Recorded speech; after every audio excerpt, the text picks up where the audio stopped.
When viewing condos in your home search, it's easy to overlook things if you feel rushed by your limited time slot to view the unit or if they've done a great job of staging.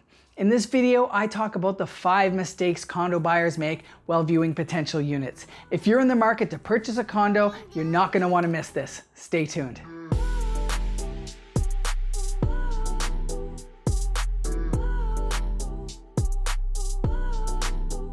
If you're a first-time home buyer and you've never visited a property with the intention of actually making an offer on it, or if you've purchased a condo in the past and have viewed multiple units before making a decision, either way, this video is for you. When we do our initial walkthrough of a new space, we're often thinking, where can I put my bed? And is that den big enough for my home office? Does this one come with a locker? And we're not necessarily thinking about the small items. They may seem small at the time, but could have a major impact on our living experience later. Hey everyone, my name is Morgan Little. I'm a Toronto-based realtor with Chase Realty and Toronto Property Finder. In this video, I go over the 5 mistakes often made by home buyers when viewing condos.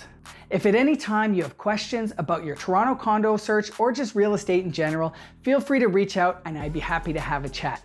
Now let's talk about condos. I know, when we first arrive for the showing, we're super excited. We want to get in there and check out the furnishings and picture yourself in the space, but the viewing should always start outside before you even step inside that unit. Now that may mean coming a few minutes early or staying a few minutes afterwards, but it's an important step. Take a look around the lobby and the exterior of the building first. That brings us to mistake number 1, not paying attention to the exterior. Before you go in, take a look around, see what the traffic's like in the surrounding area. Is it a high traffic area with lots of noise and sirens, and are there train tracks nearby or maybe an airport? You'll want to pay attention to this because once you do go inside, you'll listen to see if you can still hear those things when you're inside and whether or not that will bother you. A lot of condos are located in the downtown core, so noise may just be par for the course, and maybe you're okay with that. But it may serve you well to pay attention to the volume and type of noise and decide whether it'll be a factor when deciding on a place. Mistake number 2, not checking out the lobby and elevators. Again, before even heading up to the unit that you're going to be viewing, it's always advisable to take a look around the lobby, talk to the concierge, and see if the elevators are working. Take a look around. Ask yourself, is the entrance secure? Is there concierge on site and are they actively securing the building, or are people coming and going without any real security in place? I've seen various degrees of security in buildings, ranging from the overbearing security where it's tough to get in the building even if you live there without scrutiny, all the way over to zero presence at all, locks on the front door not working, and people coming and going with no issue whatsoever. It's good to take note of where the building sits in terms of security. And while you're at it, take a look at any posted notices. These will either be on a bulletin board in the lobby or potentially in the elevator and may mention any power outings or elevator outages, upcoming repairs, etc. If there seems to be a laundry list of items on the agenda, it may indicate ongoing issues with the building. Now, as you head into the elevator to go up, check to see if all the elevators are working or if any are out of service. Pro tip, if the elevator is out, ask other people who are waiting if this is a common occurrence and how their overall experience is with the building. You can also inquire if they're an owner or a renter and what the ratio is between the two. A high renter to owner ratio could indicate a lack of pride of ownership within the building. If you have any questions whatsoever about the items I'm discussing here today, feel free to set up a one-on-one with me or send me a message directly at morgan@torontopropertyfinder.ca. Okay, on to number 3 on the list of things that condo buyers often overlook. And that's not going out onto the balcony. If the unit you're looking at has a balcony, make sure you actually go out onto it. You'd be surprised at the number of people who just look out the window at the balcony without going onto it. This is where the things I had mentioned earlier come into play. How loud is it and how private is it? If you're buying a condo and the balcony is sitting right over top of the Gardner Expressway, which I've seen, it may not be ideal as it would likely be loud and probably dirty as well. Now, if you don't plan to spend a lot of time outside, maybe this isn't a factor for you, but it should be considered when you're deciding on the place that's right for you.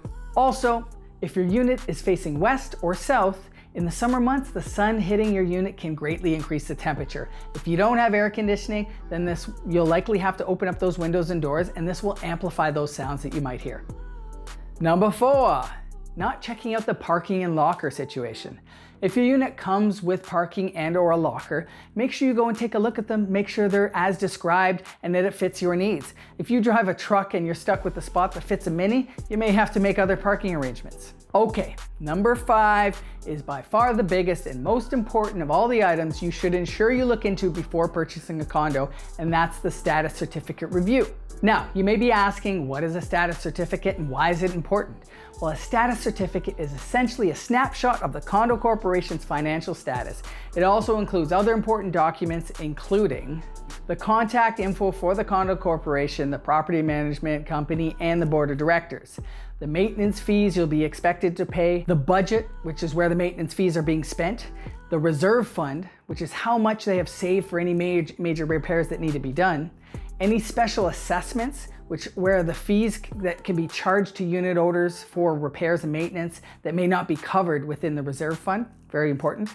Any legal proceedings or claims that have been levied against the condo corp, and any notices or announcements of upcoming fees, repairs, or anything else affecting the residents, as well as the rules and bylaws that you'll be expected to abide by. So as you can see, it's a good idea to have a professional take a look at this document before you make your purchase.